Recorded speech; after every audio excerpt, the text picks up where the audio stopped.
Toqqaannartumik aallakaatitsinissatsinнут tamassi tikilluaratsi tassa naalakkersuisoqatigiit inuit ataqatigiit naleqarlu siorna april 16-niani naalakkersuisoqatiginissamik isumaqatigissuteqarlutik katuami atsioqatigipput persuarsiortoqarlunilu ukiorlu ataasermaanna tassaqaangiutinngitsoq naalakkersuisoqatigiit nutaat erniinnanguaq atsioqatigissapput nunatsinimi partiit annersaat marluk tassa inuit ataqatigiit siumullu naalakkersuisoqatigiit tussangorput taamaattumik immikkut ittumik aallakaatitsivugut qaatiukkut tusarnaarluarisi TV-kullu nittartakkatigullu malinnaalluarisi naalakkersuisoqatigiilersussat sulinissaminnut tungaviussumik isumaqatigissutaat peqernikuarput taannalu qulequtaqarpoq nunarput inuilu pillugit ilaatigut tassani ima алласимасоқарпоқ атаатсимаорнерлукиувоқ нунарсуармиоқатаасутуллу амерланерпаамик тунулиақутсииллуни наалаккерсуиниккут сулириаққиннссар писариақарпоқ наалаккерсуисоқатигит сулинерминни қитиутиссаваат инуяат калааллит атугааса питсангорсарниссаат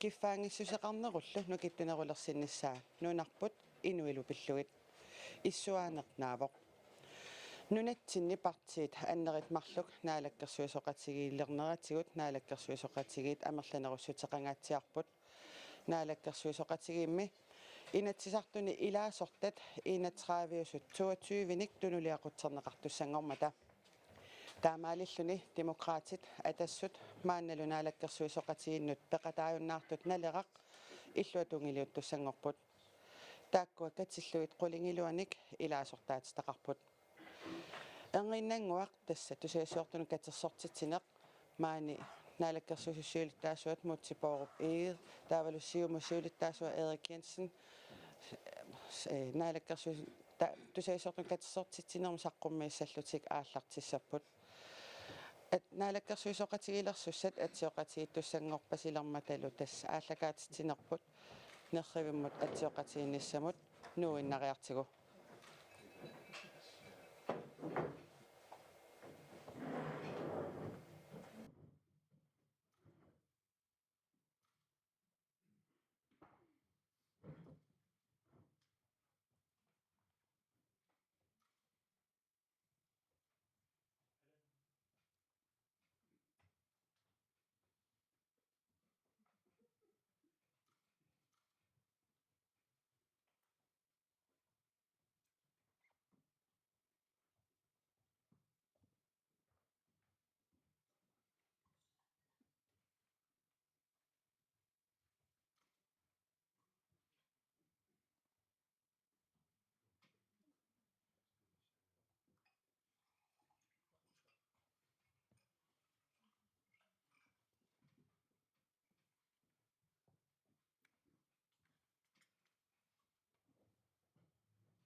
Så.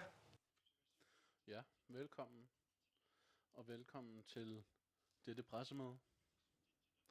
Dette pressemøde har baggrund i, at der er blevet etableret en ny koalition, og det vil vi gerne melde ud i dag. I den seneste tid, og i den kommende tid, så vil de udfordringer, som vi står i overfor som land, og også ud fra de ting, der sker rundt omkring i verden, så er der aldrig før behov for at stå sammen, og det er vigtigt, at vi står sammen, for at vi kan overkomme vores vanskeligheder, og så at vi kan arbejde stabilt for vores efterkommeres vilkår. Og det er også en historie for sig selv. Inuit Ataqatigiit og Siumut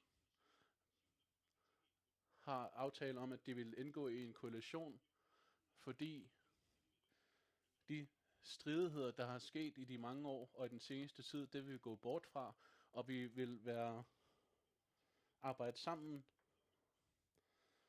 og det er det, vi vil arbejde for. Befolkningen har behov for, at naalakkersuisut er stabile og laver lovgivning, som også sikrer, at det er til gavn for vores efterkommere, og det er for vores land og for vores befolkning, at vi har valgt at indgå i en koalition. Man har indgået samtaler omkring koalitionen,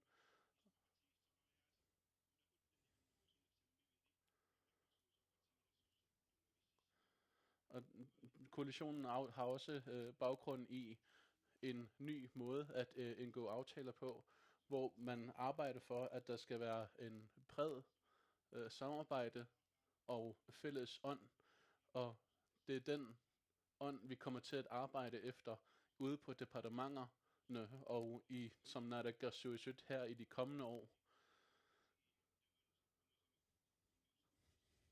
Og hvor vi kommer til at give oplysninger ud til alle borgere, således at borgernes medbestemmelse sikres, og således at de også kan følge med i de beslutninger, der bliver taget. Som jeg allerede har sagt, så har IA og Siumut i mange år været uenige. Vi har ikke været tæt på hinanden, men i denne koalitionsaftale, så vil vi lægge til grund, at vores arbejde, det skal være grundlæggende for, at vi kan arbejde bedst muligt for flest muligt, fordi det er der absolut behov for i samfundet. Og med de få ord har jeg indledt denne aftale, og jeg fremlægger dermed denne koalitionsaftale. Og så derudover vil jeg også gerne sige en tak til denne koalition, der nu ophører. Vi har haft et positivt samarbejde, og vi har arbejdet med en ånd for, at vi får opnå resultater. Og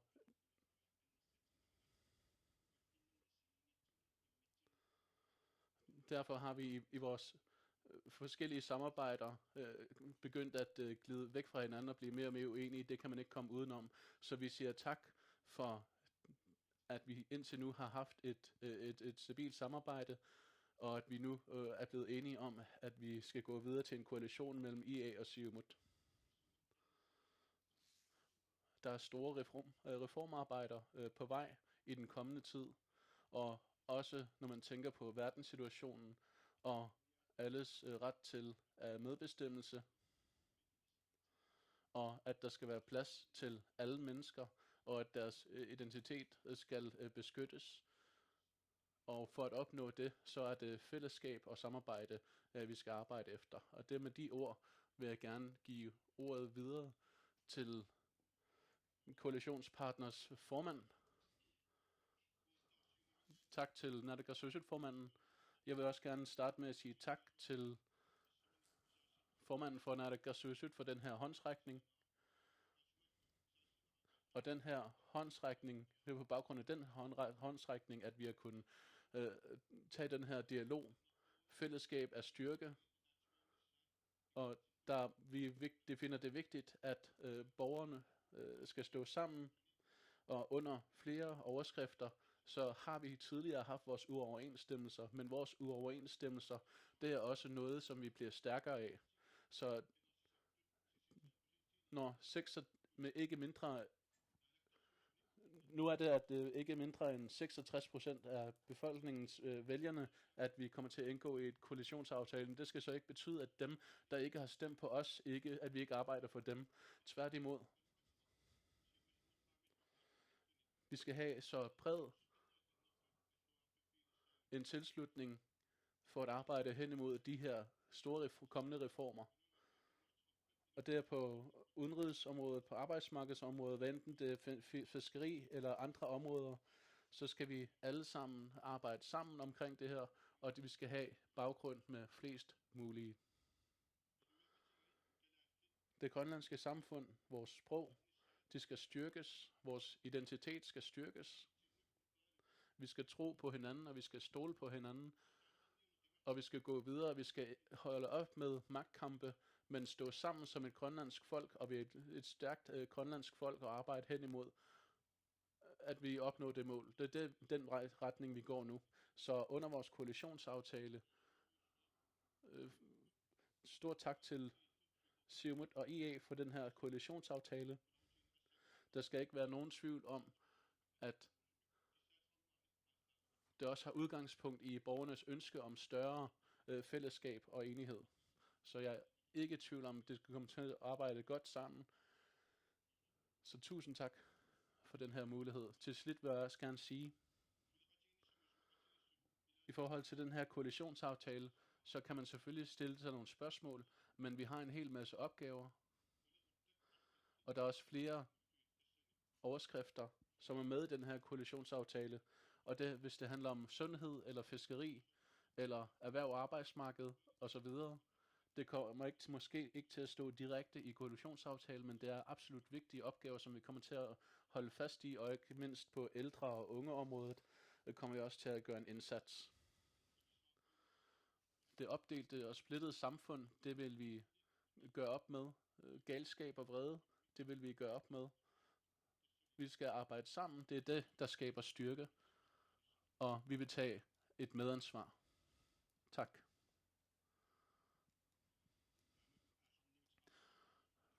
Med disse indledende ord, så vil jeg afslutningsvis sige, at den nye koalition, det vil være centralt for den nye koalition, at man arbejder for at forbedre befolkningens vilkår.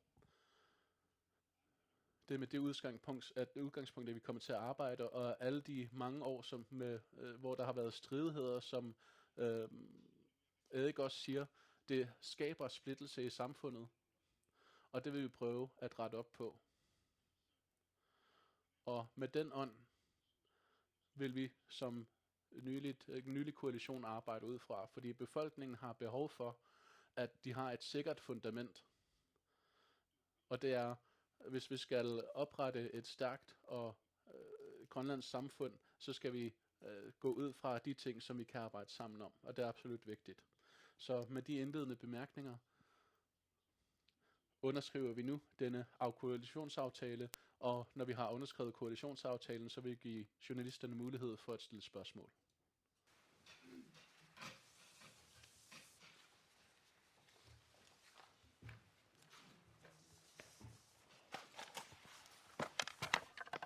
Ja, Sirini Akbet.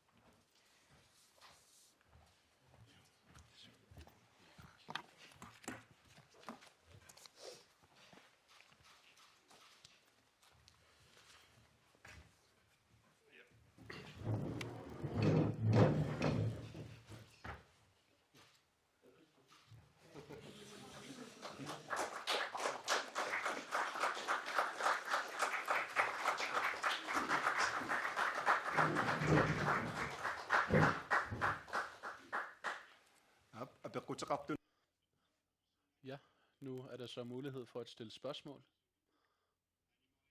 Anne-Marie, du må gerne starte fra KNR. Værsgo. Ja, spørgsmål til Mutti. dengang I var i opposition, så har I været meget kritiske over for ændringer i koalitionen og i regeringen, og nu er det ikke mindre end 2 år siden, at I er gået ud af koalitionen. Hvorfor sker det nu? Som jeg sagde i mine indledende bemærkninger, så er de politiske kløfter, som vi har haft, de har været de har fyldt meget i de mange år. Så ved at udvide de samarbejdsflader, som vi har, og så kan man ikke komme udenom, at man er nødt til at lede efter steder, hvor man kan samarbejde. Og hvis vi skal gå videre fra, hvor vi er nu, så vil vi danne baggrunden for, at Siumut og IA kan gå videre, og dermed baggrund i 66% af befolkningen, at vi søger et fælles fodslag, og fordi der er behov for, at vi står sammen i de her kommende reformer, store reformer, der er på vej, fordi vi har store arbejder, store udfordringer, som vi står overfor som land, men som på verdensplan kan vi også se, at den krig, der er i gang nu, den gør skade på folks frihed og rettigheder. Og som et land, der gerne vil forsvare folks rettigheder, så er det vigtigt for os, at vi kan arbejde sammen og have en bred samarbejde, og det kan man ikke komme udenom. Og det er det, der ligger til grund for, at man nu har indgået en ny koalition, således at man har en solid baggrund og en bred politisk baggrund. Jeg har også lige et spørgsmål. Tidligere under valgperioden, så var det en af de store spørgsmål, det var uran. Det var uranspørgsmålet, der fyldte meget.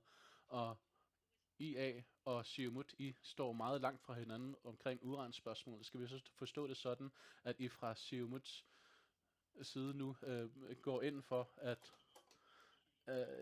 I går ind i det her uranspørgsmål? For det første skal jeg sige, at det her uranspørgsmål, det er med i koalitionsaftalen, og det står klart, at det her spørgsmål, det skal fortsætte på det grundlag, som eksisterer i dag, og hvis der sker ændringer, skal det ske på grundlag af en folkeafstemning.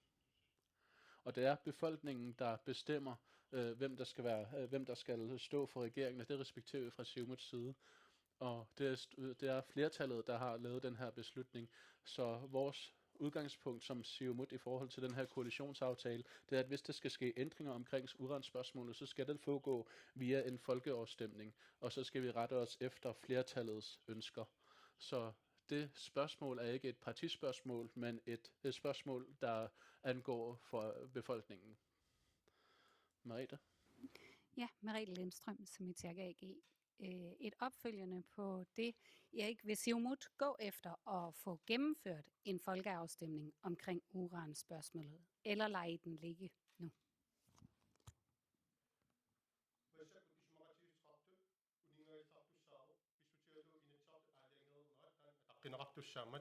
Vi lader det spørgsmål ligge på nuværende tidspunkt, fordi det har været behandlet i Inatsisartut, og det har været til folkeafstemning. Hvis det skal laves ændringer, så skal det være på basis af en folkeafstemning, og det er først derefter, at man kan gå videre fra det. Jeg håber, det er en klar besvarelse af dit spørgsmål. Jeg har lige skimmet den grundlæggende aftale, I har lavet, og jeg kan se, at der ikke er nævnt noget som helst om børn og socialpolitik og uddannelse i denne her. Er det fordi, det ikke er helt så højt prioriteret, eller er det fordi, at de ikke er kommet så langt endnu til at lave mere faste aftaler på de områder?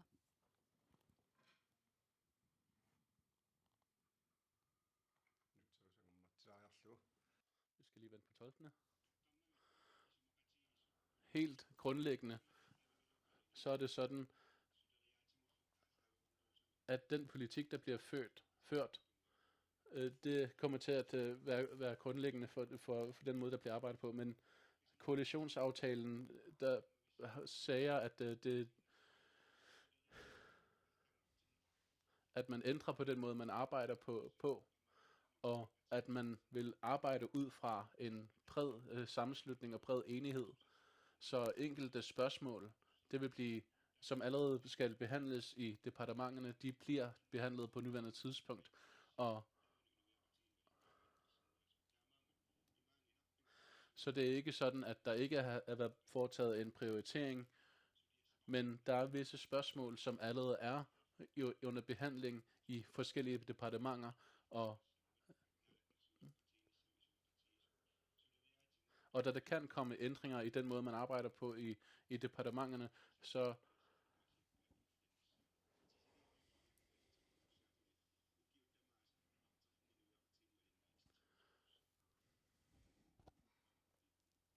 er det baby.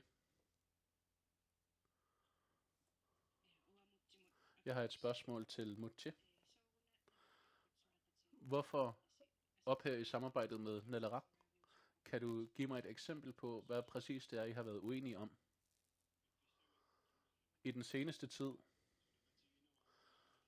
så har der selvfølgelig været en vurdering på, hvordan samarbejdet er gået, også inden for Naalakkersuisut. Til det punkt skal jeg blot sige, som jeg sagde her indledende, at de, som tidligere har været i koalitionen, dem har vi arbejdet med ud fra de bedste forudsætninger, og vi har opnået gode resultater på meget vigtige områder. Men når det så er sagt, her i den seneste tid, så har vi under vores arbejde, så er der sket, at vi er blevet uenige med hinanden på flere punkter, og jeg vil blot sige det, holde det der, men så vil jeg også sige, at vi anser det som fuldstændig nødvendigt, at vi laver en koalition med de to største partier i landet, fordi man gerne vil have det største, det bredeste forlig, så fordi vi vil gå bort fra de her stridigheder og kløfter, hvor vi kritiserer hinanden, men vi vil gerne begynde at have en bredere samarbejde. Men de her to partier, der nu går sammen, de har også et flertal af opbakning i samfundet. Ja, den nye koalition, skal jeg sige. Naja. Jeg synes, jeg kan huske, at du har været førende, Mutti, før du blev formand for Naalakkersuisut.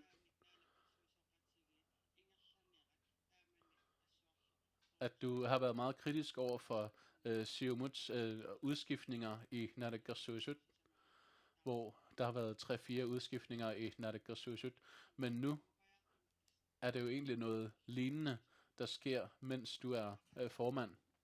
Hvordan skal samfundet have tillid til, at det kommer til at køre godt nu, eller hvad vil du love? Den vigtigste baggrund nu, det er, at vi skal samle samfundet. Og det er også noget, vi må indrømme, som IA og Siumut. Vi har som de to store partier ikke kun enes indtil i dag. I rigtig mange år, sidst var det i 2016-18, at vi sammen med andre partier var i koalitionen. Og nu er det IA og Siumut, hvor vi i mange år ikke har været Naalakkersuisut, hvor vi har været nødt til at finde et fælles grundlag. Og med en samarbejdsvilje, som vi har nu, det er på det grundlag, som vi i denne valgperiode indgår et samarbejde,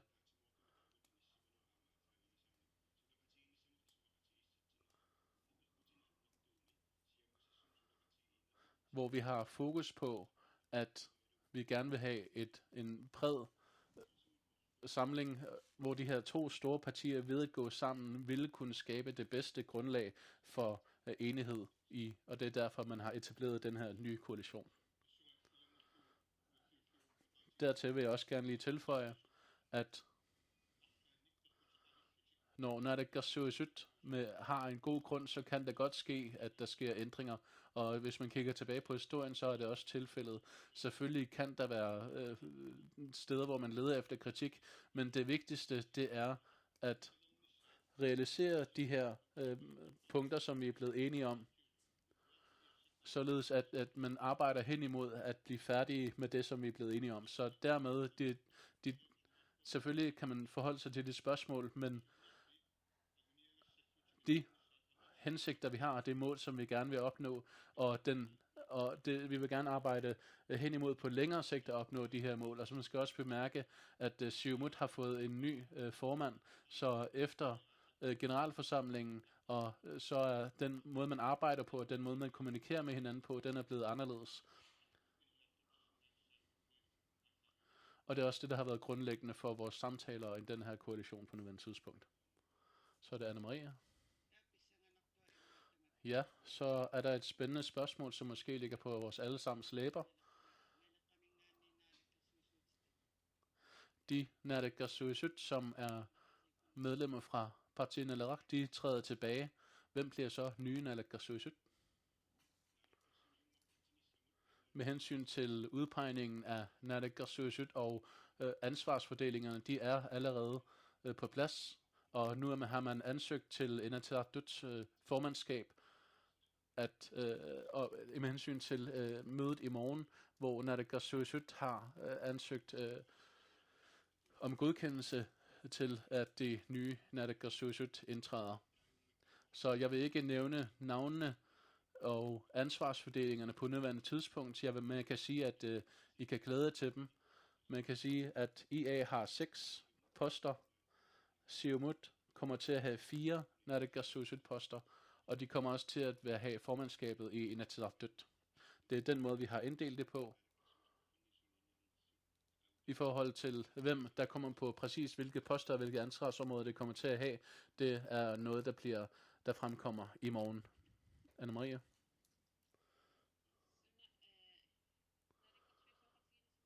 Den her koalitionsaftale, der kan man ikke komme udenom, at I har skrevet, at der skal være respekt for gældende Inatsisartut-lov, samt at sikre, at departementet forvalter i henhold til disse, samt at sikre at opfylde borgernes ønsker gennem afgivelse af deres stemmer. Hvorfor er det præcis, man har taget den ordlyd med i koalitionsaftalen? Bliver det ikke overholdt på nuværende tidspunkt? Jo, selvfølgelig bliver det overholdt, og det er også noget, som må have været kort indover, og det er, at den arbejdsmåde, man arbejder på, og de punkter, man arbejder med, og de ansvarsområder, der arbejdes under, dem skal vi omforvalte, og det betyder, og det kommer vi også til at gøre med inddragelse af borgerne.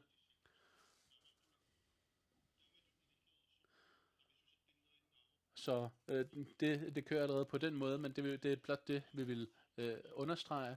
Men som jeg også siger, at vores sprog skal styrkes, og hvor det grønlandske sprogs magt skal også styrkes.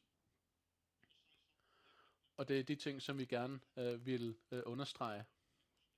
Og det er derfor, vi har taget det med i koalitionsaftalen. Merete, sidste spørgsmål. Ja, tak. I skriver også i aftalen, I regner med, at man skal prioritere det grønlandske sprog mere i selvstyrets administration. Hvordan kommer det til at hænge sammen, når så mange medarbejdere fortsat kun taler dansk i administrationen? Er det noget, I har talt om?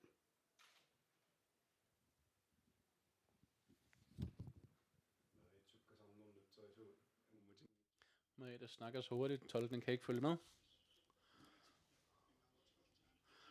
Vores sprog, det er vigtigt, og det skal være centralt, og det er allerede understreget igennem lovgivningen. Men det skal vi så have øget fokus på og arbejde videre på. Og det er det, som Naalakkersuisut i deres koalitionsaftale, og også det, som man i centraladministrationen gerne vil have fokus på, at have udvidet brug af. Og det er den udmelding, vi gerne vil komme med. Så det er hensigten, det er det, vi har som hensigt, og det er også de hensigter, vi vil prøve at realisere.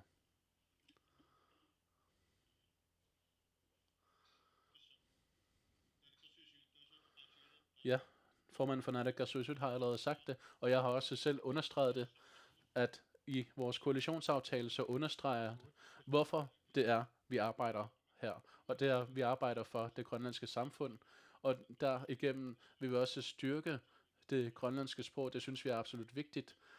Og dem, der er tosproget i dag, dem har vi også snakket omkring hvilke muligheder der er, og omkring hvordan man kan arbejde videre med det her. Så vi vil ikke skubbe folk til side, men vi vil gerne undersøge, hvordan vi kan styrke det grønlandske sprog.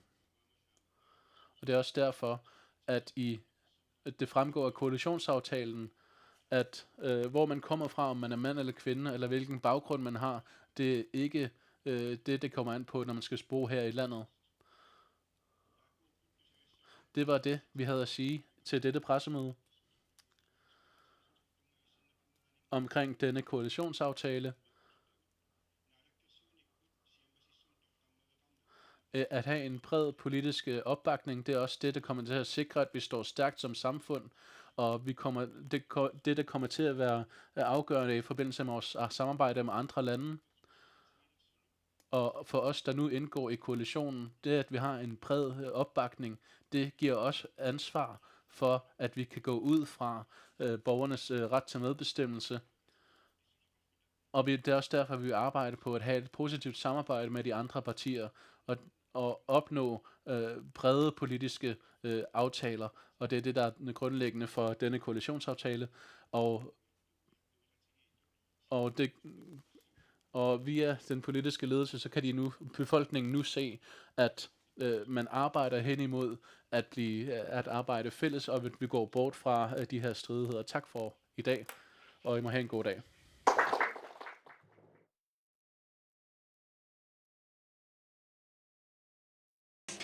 Tastamaallilluta immikkut ittumik aallakaatinerput maangaannit naanialissavarput